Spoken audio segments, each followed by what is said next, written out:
हमारे लिए किसी निर्धन या गरीब परिवार के घर और उनके घर के हालात के बारे में कल्पना करना कोई मुश्किल काम नहीं है।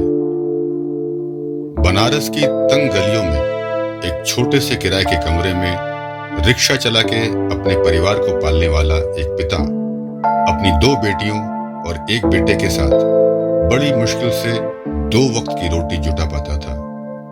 पिताजी रिक्शा चलाते थे तो बहनें घरों में बर्तन धोने का काम करती थी, लेकिन बेटे को पढ़ाई लिखाई का बहुत शौक था।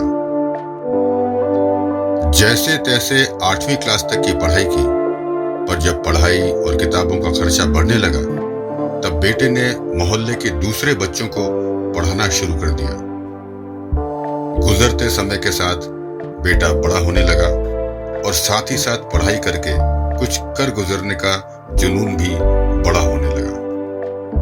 वैसे उनके मोहल्ले वालों ने भी कोई कसर नहीं छोड़ी थी। तुम चाहे कितना भी पढ़ लो, चलाना तो रिक्शा ही है। रिक्शे वाले का बेटा रिक्शा ही चलाएगा। लेकिन इन सब बातों को इग्नोर करके रिक्शे वाले का बेटा अपनी पढ़ाई में जुटा रहा। 12वीं के बाद इंजीनियरिंग करने का विचार आया, लेकिन जब पता चला कि एप्लीकेशन फॉर्म की फीस 500 रुपए है, तब उसने अपना इंजीनियरिंग करने का इरादा बदल दिया और बनारस हिंदू विश्वविद्यालय से ग्रेजुएशन करने लगा, जहां सिर्फ 10 रुपए की औपचारिक फीस थी। रिक्शे वाले का बेटा अब IAS ऑफिसर बनना चाहता था, इसलिए ग्रेजुएशन की पढ़ाई के साथ उसने IAS की कोचिंग भी ज्वाइन कर ली।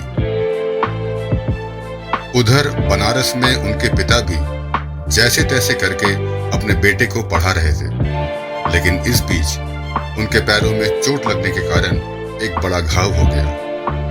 अब रिक्शा चलाना उनके लिए संभव नहीं था।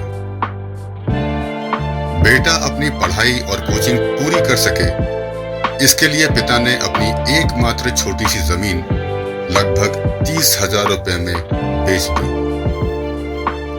क्या आप जानते हैं, साल में करीब 180 नए IAS बनते हैं और IAS बनने की चाहत लिए लाखों लोग हर साल एग्जाम्स में अपेयर होते हैं।